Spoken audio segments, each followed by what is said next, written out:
My name is Penelope Thomason. I'm 67 years old. Today is January 13th, 2017. I just retired from being the coordinator of volunteer services for Providence Trinity Care Hospice and Trinity Kids Care. My name is Philip Borden. I'm 75. I am here with my friend and mentor, Penelope, in Torrance. Let's get right into it. You've been retired 10 days. Tell me about your career. I started off going to nursing school. I really enjoyed the training, and I worked as a nurse for a while. Then I got married. I had a child, raised her for 9, almost 10 years, before I was approached by one of the nuns at St. Vincent's who said, I know that you have taken a couple of classes from me about end of life. We are actually going to pair up with a place called Hospital Home Health Care, and they provide hospice care for adults in Los Angeles. That was in Central LA? She said, they need a volunteer coordinator, and I thought of you, and I thought of another person that I know who's also a nurse. I thought maybe if the two of you could job share, neither one of you would work full-time, that would suit your schedule, you'd be able to put a volunteer program together. I met with Charlene Paletti, who was to become my partner in this. They set us up in an office which was formerly a nursing home.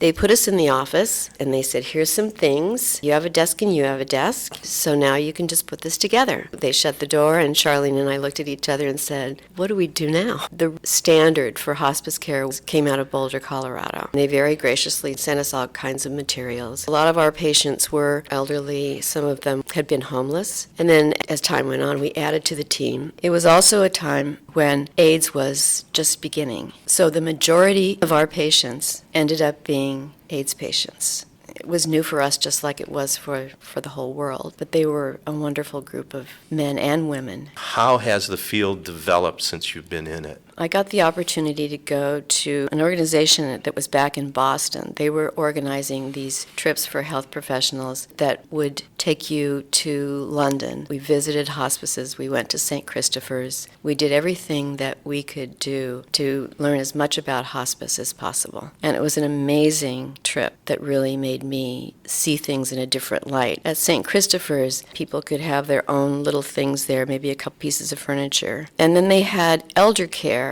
where the elderly would stay and have their own private places. The people who worked there could bring their children, and the elderly people would watch the children while they worked. That got me on the right path. The other thing was that I had experienced loss in my family. My father died when I was 4. That experience alone sort of led me to this in a way. I remember getting up with my mother, and we went to look at him. He was in the living room, and he said he was going to be okay. So my mother put me back to bed, and then all of a sudden I heard sirens. All I could see was the light under the door. Because I didn't know what was happening, I pretended to be asleep every time someone would come in and see if I was asleep. And that's how I got through the night. And that had a kind of lasting impact? It did.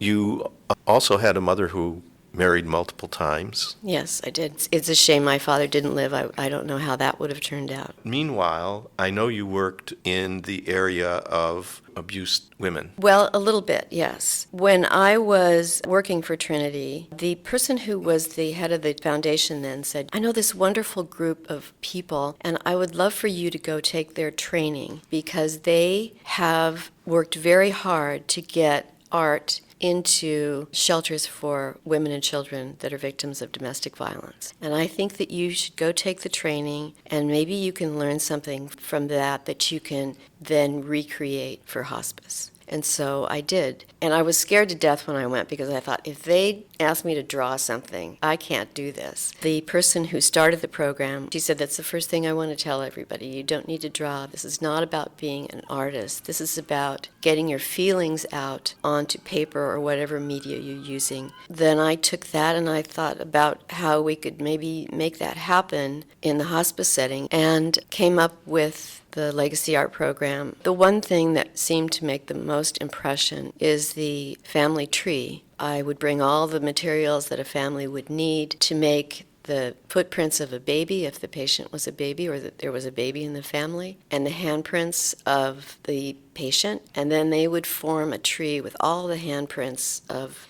the family members or friends. I think probably the most amazing thing was when I was rushing to get to a patient that I knew was dying, especially a pediatric patient. There were times when I would be not quite able to get there on time because of the traffic. There was usually a nurse there because things weren't looking very good. I have had times when I have called and said, I'm 5 blocks away, what's going on? And the nurse will say, the patient's gone. The patient just died a few minutes ago, but they want you to come anyway. And I have more than once made the handprints of a child who was already gone. I know that when you were raising your daughter as a young mother, you also had an experience with death with a dying parent in a sort of mommy and me class. We had a play group. 3 women had a play group with these 3 little kids. They were all the same age. They started when they were 2. It was lots of fun, and the kids really were crazy about each other. And then when they were about 3.5 or 4, one of the mothers was diagnosed with breast cancer. She was in and out of the hospital all the time. There was just really nothing that they could do. I visited her often. And sometimes I would leave there and I'd go to the market and I would see someone that I knew also knew Sandy. They would look at me and I could see them turn around and go the other way. Or they'd come up to me and say, I don't want to visit Sandy because I want to remember her like she was. So would you just tell her that I'm thinking about her? I was at a seminar on death and dying, and was a rabbi actually spoke, and he talked about how dying is infantilizing. It's isolating. It seems to me that it's overcoming that, I think, is so very important in hospice care. Is there anything I've really left out in talking about you and your career? I don't think so. I just have loved every minute of this. I have.